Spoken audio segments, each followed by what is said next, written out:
What is up, everybody? Welcome back to another special edition of the Big Five podcast because Copestick, we have finally hit triple digits. Episode number 100. Wow, that is awesome to say. And it's funny because we started this podcast at the beginning of the 2022-23 season with the season preview. And now this is our uh, first in-season episode of the new season in 24-25. So a little bit almost full circle. I know our last episode was our season preview, but nonetheless, thank you all for tuning in. I'm, of course, your co-host, Kyle Morello. Next to me, the one and only co-host, Jake Copestick. Cope, week one of the Big Five is done. Week one of college basketball is done. How you feeling? Good to be back. Great to be back to see games, be able to be back in the gym. A lot of just really good hoops all over college basketball this week. We saw some really big matchups. Gonzaga was number 6. They played number 8 Baylor. I saw Baylor playing Arkansas last night. It was ranked. For the late night crowd, Houston was ranked number 4, played number 4 Auburn, who Auburn, even with the plane fiasco that they had on the way to Houston, where some players were fighting, they were still able to pull out a win. And then all of them after the game with the airplane wings were running around the court. So we're back. We're back. Drama, great games, upsets. We're back, Kyle. We're back. And we've hit the century mark. How about that? How about that? We are back, absolutely. And we have a lot to go over, so we're gonna get into it. We're gonna do something different. So for those of you tuning in for the first time, you're not gonna recognize the difference. For those of you tuning in for the 100th time, hopefully, you're gonna notice a little difference in the format that we're gonna do this year when going over games. Because as much as we love going over each individual game, we do understand that sometimes it can get a little tedious and maybe a little bit. I don't want to say boring. It's never boring. We're talking about the Big Five, but definitely a little bit too stiff sometimes. So we're gonna do more of a less structured, more topical kind of way to do this. So first, we're going to start off with the one thing each that we love to see from this past week. So, Cope, I'm going to let you go first. What was one thing that you love to see from this week that you want to talk about going into week number two? Well, that one thing's LaSalle, but more importantly, I was at the first game at Glaser Arena on Monday, and the place is great. And we just had a spaces with Aaron Bracey as we're talking about this, and I had said like it's loud, it's intimate with the seating on all four sides. It's great, and it doesn't feel like it's a gym. It really does feel like it's an arena, and it's modern. They have the scoreboard's beautiful. The court's really nice with the big L in the middle now. Like it's awesome. That place is great. Credit to everybody there that, the Ash Pori, like what a great job that he did to really spearhead that project. All he's done is since he's been at LaSalle is get stuff done. Highlighted by Glaser Arena. It's beautiful. It's awesome. You have to get up there for a game. And the AC is great. Finally, we have some AC at, How at, about at that? LaSalle basketball games. You could feel it as soon as you walked in. It was it was great. And their team's been playing very well. 2-0 win over Lafayette on their homecoming on Saturday. They had the win when I was there against American. And with 3 transfers in the starting lineup, obviously Deshaun Shepard, Andres Moreira, who have been there, they started Monday and the game I was at. And Meech Lilly from Penn State, Jaleel White from Temple, and then Corey McKeithen from Rider all played very, very well Monday. And Mac Etienne had a career high in rebounds as well Monday night. So a lot of good stuff from LaSalle. The arena's great. And Corey McKeithen really stuck out to me. I mean, he is a dog defender on the ball, something that, with Khalil Brantley going on the way out, I felt like it was important that they get somebody like that in there. And he was a dog on the ball. And when LaSalle's offense, I asked Fran Dunphy about it after the game. They got into a bit of a rough stretch in the second half, and it was Corey McKeithen who just put it upon himself to go get some tough buckets and propel LaSalle to a win there. So really liked what I saw from him. And then Jaleel White's been great. LaSalle was missing a guy like him last year, an athletic, long, versatile forward who can cover a lot of different people, can get deflections. Defensively, he's a massive asset for them, and he's been scoring the ball very, very well to go along with that. He had a 3 right before the buzzer at halftime when I was there, which was nice to see. So all 3 transfers. Meech Lilly had a really good game on the boards, even though scoring-wise he didn't have his best game. He was very active on the boards. Saturday, he was really active on the boards when I was there on Monday. So LaSalle, early on, the returns that they've been getting from their transfers are very good. The arena's great as well. There's a whole lot to be excited about if you're a LaSalle fan. 2-0 start. Big 5 game coming up on Saturday against Drexel at the deck. A lot to be excited about if you're LaSalle. I was very, very impressed with Glazer. Yeah, Cope, I am jealous that I wasn't there because it did seem awesome. And that, especially on Monday night, seemed like an awesome environment to be a part of in the first game there of the renovation. And I'm very excited to get there because, one, I was there last year for the first time, no AC in February. This time, AC, it's not going to matter what month it is, I'm going to be chilling, literally. So, and just, but as we talked about, like you mentioned in the spaces with Air Bracey, just the environment and the upgrades in technology and everything. It's going to make for a great environment for LaSalle. My big winner. I We are going to talk about this team a little bit, I should say. But my big winner of the week was Jamal Mashburn Jr., who made his presence known among the Big Five, averaging over 25 points a game in the first two games for Temple against Sacred Heart and Monmouth.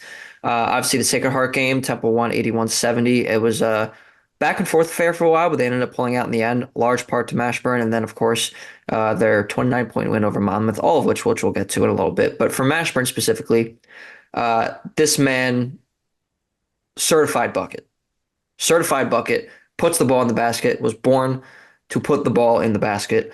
That is what he does. And, especially coming from, not that the American is, a bad conference. I would say it's a middle high major. Like it's It's definitely a really mid right major. after It's right it's in after. that group with the A10 and the Mountain West. Those are the three best, you know, they're not competition wise, They're player mid wise, like, majors, yeah, put quotes but on they're it. not quote unquote for those who are listening on audio. Quote unquote mid majors, but they're damn good basketball conferences, especially for the latter two that you mentioned, Cope. Well, I guess the Mountain West is also a football conference. I don't know what I'm talking about. Maybe not for long, but A10 obviously basketball only conference. But regardless, the American is a really good conference, and Mashburn's still stepping down from his past two conferences. Obviously, he was at New Mexico last year, which is a very, very good basketball conference, although they don't always turn that success into tournament success. Very good place to play. And then, of course, in Minnesota before that. So he's had success at these other two levels, especially in the Mountain West. And now coming to the American, and I know he hasn't played American teams yet. It's just been in Monmouth and Sacred Heart, but coming here and putting up performances he has in the first two games, I just think it's going to do wonders for Temple. And I mentioned this on the space as well that they haven't really had a guy like this, with the exception of Caleb Battle, who can put the ball in the basket like this. But the problem with Caleb Battle is he was not very inefficient, but there was times where he could be very inefficient. And more often than not, he wasn't efficient. Jamal Mashburt's been really, really efficient so far. He is just the guy. He's the guy on the team. And I know they're going to have Lynn Greer coming back at some point. They have Zion Stanford, who was the Big Five freshman of the year last year. Uh, they have all these guys in place. They have Quante Berry, Shane Dezonie at the guard position as well. But you know that at the end of the game, and they haven't been in the situation yet, but at the end of the game, when you need a bucket, whatever that situation is, Jamal Mashburn Jr. is going to be the guy. And it's something that's awesome to know this early in the season. And I think they knew that coming in anyway, but to see it unfold so far and play out on the basketball court, it's definitely a sight to see. And I was at the game Monday against Sacred Heart. It was a spectacle. I think he was 10 of 16 from the field. And that one, like I said, very efficient, scoring the basketball and just opening up things for his teammates, which is all that you want in your star players. So my big winner of the week, or big star of the week is going to be Jamal Mashburn Jr. for that reason. Now, Cope, speaking of winners, we're now going to give a couple winners and losers from the week as a whole. Obviously, we mentioned our big thing from the week, but we're going to give winners and losers from the on-court action and everything involved with that. So I will let you go first. Give me two winners, two teams or players or performances that you found during the week that you want to talk about. Well, first, so I was at Colgate at Drexel on Saturday. My big winner, Kyle Kobe McGee, career All high right. 28 points, 6 of 8 from the 3 point line, 5 of which came in the first half, 10 of 12 on the day. Guy couldn't miss. Drexel got out to a scorching hot start. They never looked back, even after a couple turnovers. Colgate was able to get back into it. A really, really good, impressive, pretty much wire to wire win. They led for 39 minutes of this game that the Dragons did. And this isn't the same Colgate team as years past.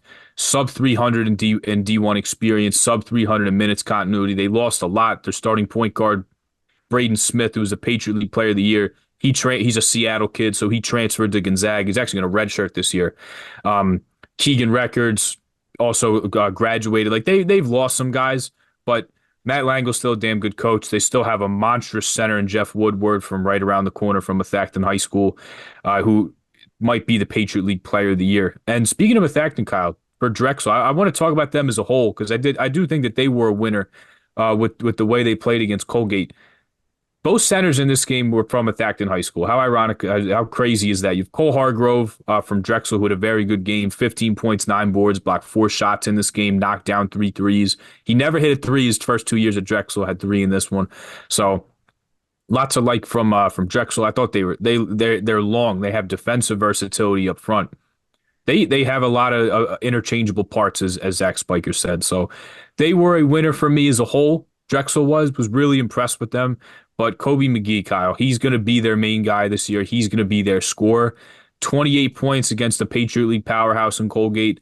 Quite the start. And he was scorching hot. I mean, 10 of 12, 6 of 8 from three, 5 in the first half. He was terrific.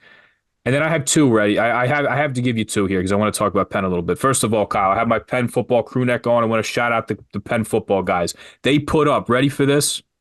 67 points at Cornell. Ooh, They outscored the basketball team, if you can believe that. I was gonna clap, but that's not a clap. That's a facial expression and onomatopoeia out of me. That's They, crazy. Kyle, Penn, so first of all, 2 wins for them. They come storming back to beat NJIT after Ethan Roberts got into some foul trouble and they win up there in Jersey City 58-57. So the Penn Quakers football team outscored them there. But then a good win against Maryland Eastern Shore 87-84. The game shouldn't have been that close. Maryland Eastern Shore, I got to give those guys credit. Some of the shots they were hitting were absolutely nuts. They scored 19 points in the last minute. 19. Some of the threes they were hitting, some of the shots they were hitting were insane. But Penn send Ethan Roberts, send Sam Brown to the line. They knocked down their free throws. Good game from those two as well. So Quakers are 2-0. Really good game from Kobe McGee. Wanted to shout out the football guys, though. 67 points, program record for points. My guy Liam O'Brien starting to quarterback, do 6 tutties. Good weekend all around, and a week for the Penn Quakers. But both the University City schools off to 2-0 starts. Pretty good. Yeah, that's gonna play, Cope. It's gonna play. And damn, dude, 67 points in football. 67 points, man. 67. That 67-49, I think, was the final score. I mean, 67-46 something. It's crazy. But for the third straight year, shout out Penn football. Trustees Cup remains in Philadelphia. There you go. There you go. Shout out to Penn football. Yeah, my two big winners. Um, I'm going to go with the LaSalle Explorers, and I'm not just going to say because they opened their new arena, though that is awesome. But Cope already touched on that, so that would disqualify that point from my point anyway. But I'm going to go with the encore performances here. 2-0 to start the season, and they've looked good, Cope. They've looked really good. Jaleel White coming over from Temple, in our Big Five transfer, which we had a few of, and I'm sure we'll talk more about some of them later. But Jaleel White has been impressive. I believe he had 15 in both of his games at least, which is awesome. Meech Lilly had 13 rebounds in their last game. Uh, they've looked really, really good so far. They've put on a show at Glaser, which, by the way, was sold out for their last game. And why am I Lafayette? Thank you, Jesus Christ. I was blank on who they were playing. But yes, they've been playing really well. Deuce Jones, I know that we've mentioned before, Cope, at least on the spaces with Aaron Bracey, that while the stat sheet didn't pop out his first couple games, you could tell the energy and the aggressiveness, the assertiveness, I think is maybe a better word for it, as you mentioned to me, was there. And he wasn't scared of the moment. And that's all you can really ask for a freshman in his first few games. And I know there's obviously still a lot of time left, being that this is now November 11th by the time you guys are seeing this, very early in the college basketball season. However, sometimes you see freshmen take a little bit to get their feet on them. I'm not saying that Deuce Jones won't have that happen to him, but to see him being aggressive and not being afraid of the moment and wanting to be in the action and contributing to the action in his first couple of games is definitely a sight to see. So definitely a big winner for LaSalle. Also, I wanted to mention Corey McKeithen too. Had 14 points against Lafayette. Was definitely a factor in that one. their transfers have been great so far, and that's all you can really ask for. Especially when a team that's had a lot of turnover from last year to this year. And then, of course, as I alluded to earlier, the Temple Owls had a great week as well. One win, as I mentioned earlier, where they had to battle a little bit, but they ended up coming out in the end. And then another one where they were absolutely dominant over Monmouth. I did mention Jamal Mashburn Jr. earlier, so I won't mention him too much more, but he was phenomenal. But honestly, like it wasn't just Jamal Mashburn Jr. who was doing well. Steve Settle's been playing really well. Had 17 points in the Monmouth game, 3 of 7 from three in that one, 3 blocks. He's been great. Quante Berry, Zion Stanford have been great at the guard position for them as well. Obviously, picking up on where they were last year. I think in particular, Quante Berry is really interesting. He redshirted and then came over to Temple, Providence, right? Mhm. And didn't see a lot of time at Providence. Played last year, but I don't think maybe played as much as he was hoping for, at least.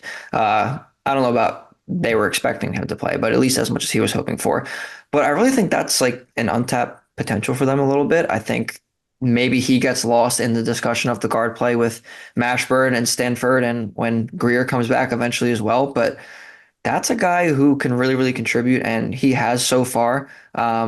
Maybe not so much in like the points department or the necessarily on the stat sheet per se, but he's been really great. And also, I want to give a shout out to very recently becoming a freshman and contributing already, and Babatunde Dirtarola. He's been awesome in their last game at or against Monmouth, 13 points, 6 of 6 from the floor.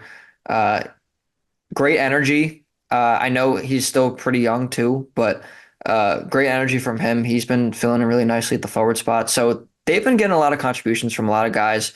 Dylan Battie had a great game in the last game as well too. So Temple's looked really good in their first few games. I know it's been again maybe not the most quality opponents, but definitely a big winner in my book for this week because they've been getting it done on both ends of the floor. They've been getting it done from a multitude of different players. So that's cool to see. All right, Cope. We're gonna go over losers now, and I think there are probably only two losers to pick from in general from the Big Five. So I think how we're gonna do this is I'm gonna pick one, and then you're gonna pick one, and we're gonna talk about them both.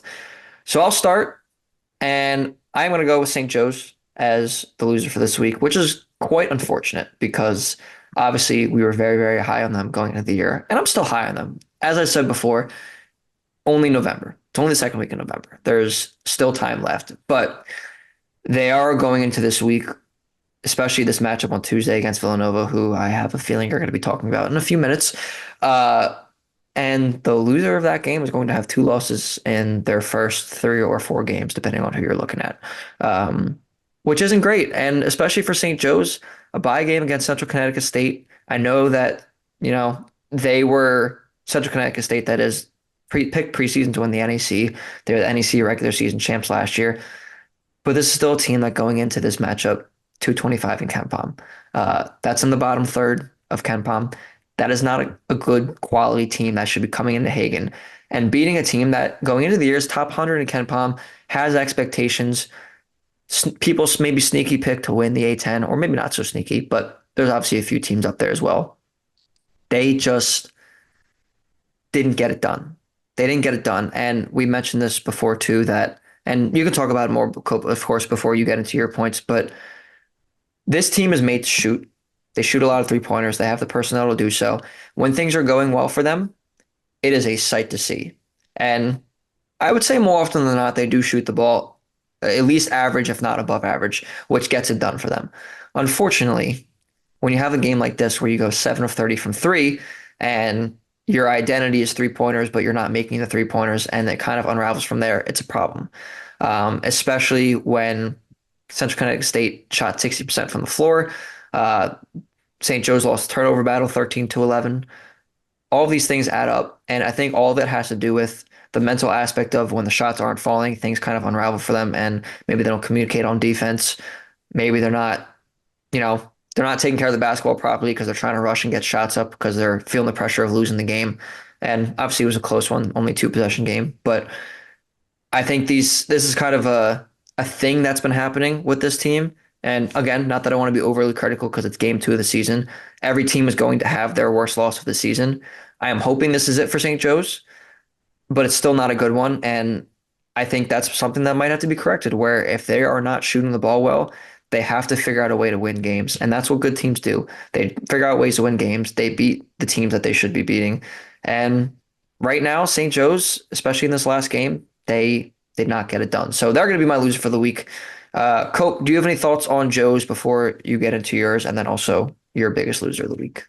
Yeah, well, hey, we could only pick two losers because it was only two teams that lost games, so it has to be St. Joe's, and I'll get into Villanova. Quick thing on St. Joe's though, that's what the story of them is. It's that high 3 point variance. Shots don't go in. Well, unfortunately, a result like this can happen, and the problem is that the defense has not been something that they can hang their hat on if the offense goes awry and they're not making their threes.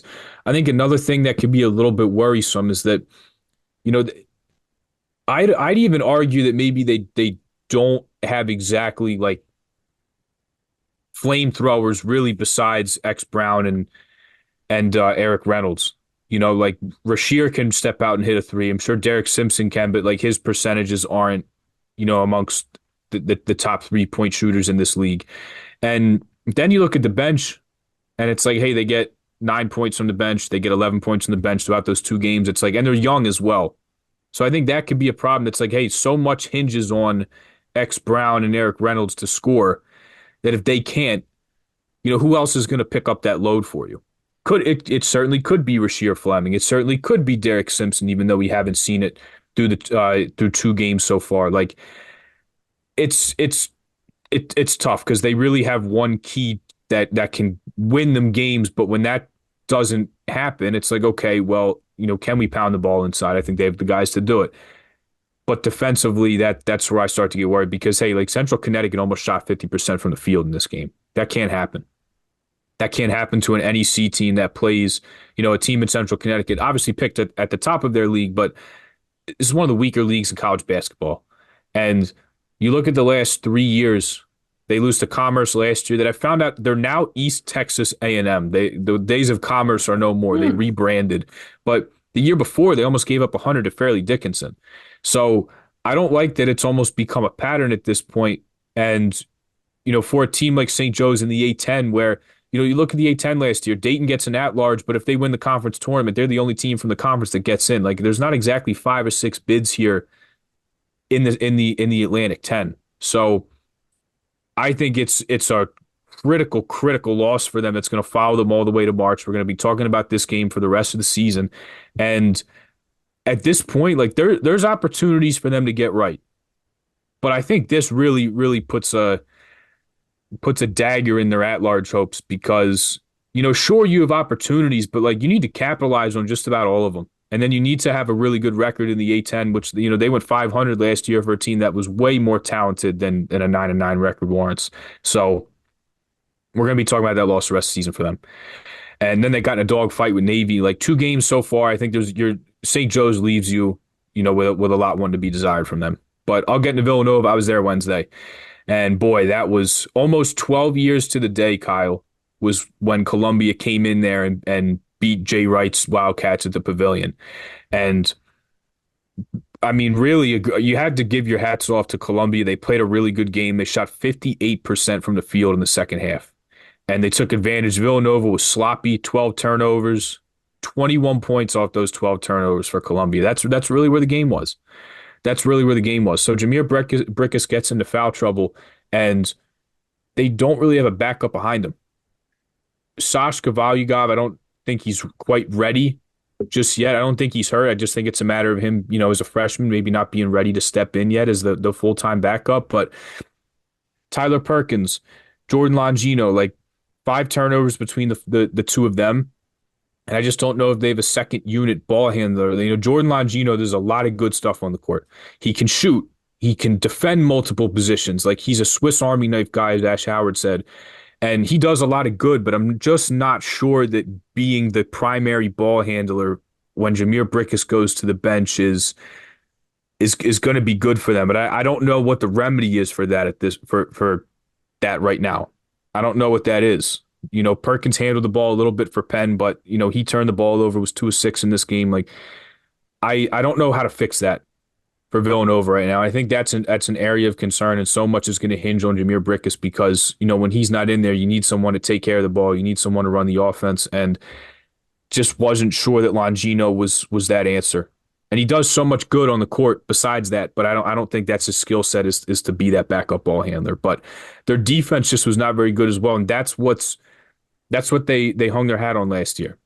The shots don't all go in, but that's the Villanova way. Rebound, defend, control what you can control, and they just didn't do that. And I asked Kyle Neptune after the game about the turnovers and them getting out in transition, and even off of made baskets. Columbia was pushing the ball, and they were able to find guys open on the wing. And he was like, "Hey, like we gotta have more urgency, but like there's no defense for turnovers. There's no defense for the other team getting out in transition because you're turning the ball over." And it was a really, really concerning loss, and another one that I think is kind of going to put a torpedo in their potential at-large hopes here, because not so much as St. Joe's, because they're going to have plenty of more good opportunities in the Big East to score some big wins, but you have to win that game. And it's a really experienced team. They bring back the most minutes of anyone in D1, Columbia does, as you see in the Ivy League a bunch. But you have to win that game. You have to. And to give up 90 and to look sloppy and defensively it wasn't good, that was and they rebounded very nicely against NJIT, but a really discouraging performance Wednesday night. And they spoiled Eric Dixon coming back at 33 in this one, knocked down his first 4 or 5 shots. So really bad loss for Villanova. And they have a really critical game coming up against St. Joe's that we can touch on. Yeah, and to your point about Dixon, that's what's so disheartening is like you got your guy back. He had a really, really great performance to start the season, and you still lose a bye game at home. You can't do that. You can't do that if you're a serious contending team. So hopefully the mistakes in that one get fixed sooner than rather than later. Obviously, the St. Joe's matchup is going to be a tough one either way. Um, but you just can't do that. You can't do that. And same thing with St. Joe's. You can't do that. It puts a hurt on you. And I know it's still only November, like we've been saying, but it's going to look bad come March still. Hopefully they do enough to correct it, but still. All right, Cope, we are going to go over the schedule real quick and then each give maybe a game that we're intrigued by, going to tune into. Obviously, there's probably a couple we have in mind already, but I'll do this quickly. So to start, Monday, Veterans Day, no games for the Big Five at least. Um, on Tuesday, whole lot of games for the Big Five. We've got St. Joe's hosting Villanova in the Holy War at Hagen Arena, 5 p.m. We've got Drexel traveling to North Broad at the Leas Core Center to take on Temple in another inner Big Five matchup. That one's at 7. You've got LaSalle hosting Cornell at 6:30 p.m. And then you also have Penn at Lafayette at 7. No games Wednesday or Thursday. Friday, you have Villanova versus Maryland. No, excuse me, Virginia in Maryland, in Baltimore at 5 o'clock. You have Temple at Boston College at 7. You have Penn hosting St. Joe's, another inner Big Five matchup. I believe that one is at 8. And then Drexel and LaSalle in the afternoon at the DAC. And that is all of the schedule. Obviously, it's not all, it's a lot. But Cope, let's each pick a game that we want to discuss, highlight real quick before we sign off here. I have a feeling I know which ones we're going to pick, but we're going to talk about it anyway. Why don't you lead us off here? Yeah, easy for me. Easy for me. It's the Holy War on Tuesday. I don't know why they're playing it at 5 o'clock. That's for the TV people to figure out. I think it's an extreme disservice to the game to be at that time. But two teams that desperately need a win.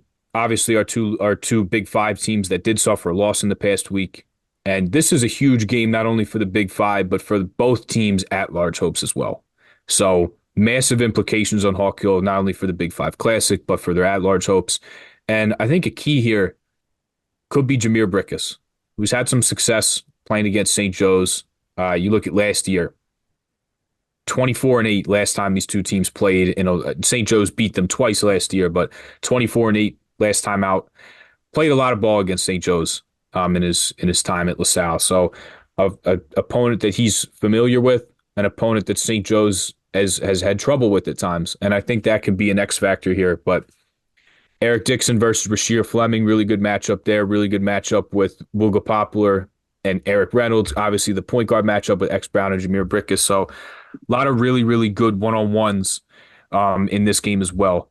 But I am going to take Villanova. I think they're the better team right now. And I think they could be both teams. I question their depth a little bit, but I think Villanova is just a bit deeper and can get some more contributions from the bench. Even though both teams really haven't shown that the first couple games. But I'm going to go Villanova in this one, but obviously, St. Joe's has the ultimate weapon that if they're going to hit their threes, they're going to very likely win this game. And if Villanova is going to defend the 3-point line like they did on Wednesday and like they did last year at when they played St. Joe's and St. Joe's beat them, then the Hawks would come out on top. But I'm going to roll Villanova here. I think it's going to be a big game for Eric Dixon, big game for Jameer Brickus, but a lot of really good one-on-one matchups in this one. But I'm going to roll Villanova. Was worried with what I saw from both teams this past week, but I think I might trust Villanova just a little bit more to squeak this one out. But two coaches that really need a win, two programs that really need a win for their at-large hopes. Like, even though the last week was rough for them with the losses they suffered, I think it only adds to the fire for this game to make it that much more important. Yeah, I think so too. Listen, on paper, it is the two best teams in the Big Five. And we talked about it going into the season that I think this, obviously, it's not the Big Five championship, but I do think it will end up being who will win the Big Five. And I personally think St. Joe's is going to win this game. As I talked about in the preseason too, I'm going to stick with my pick just because they're at home, St. Joe's is, and both teams coming off bad losses, although Villanova did get a win to correct that. But I think that they match up pretty well against each other. St. Joe's won this matchup last year, and I think the pieces fit a little bit better for them this year. Though I do think the same for Villanova too, but I think they're going to need this coming, especially being at home. So I'm going to go St. Joe's in that one. But nonetheless, a very, very exciting game. And while you were also talking, I was debating between which Big Five game I wanted to pick for the other one. I am going to go with Temple Drexel also on Tuesday night, though Drexel LaSalle is going to be a great one on Saturday as well. And I think that one will ultimately decide Drexel's fate in the Big Five this year. And I think that starts with Tuesday night for Drexel at Temple. Listen, both teams have gotten off to great starts, and same with LaSalle, which is why I was considering them. But both of these two teams, Temple and Drexel, have gotten off to great starts. I'm really excited to see how that momentum carries into the first Big Five game of the year for these two. Ultimately, I think kind of your same argument for Villanova. I think Temple will win based on the talent and the depth. Uh, Coaching, I think both are great. I think Fisher maybe a little bit more at this point, just from what I've seen so far. So I am going to take Temple in that one, but I am very, very excited for that game because I think the guard play is going to be awesome. We talked about Kobe McGee earlier as having a great start to the season. We also talked about Jamal Mashburn Jr. as having a great start to the season. Temple's guards are very, very deep. But Drexel's been playing really, really well out of the gate here. Great win against Colgate, a team that's a power in the Patriot League. I definitely think that they are going to hold their own at the Lee Core Center on Tuesday. But ultimately, I think it will be Temple propelling themselves to a victory. And then that means that the game against LaSalle for Drexel on Saturday will essentially be an elimination game for them as they potentially try to make a bid for a Big Five championship bid. We'll see. But ultimately, I think it will be Temple who wins that one. Nonetheless, Cope, first Big Five games of the year this week.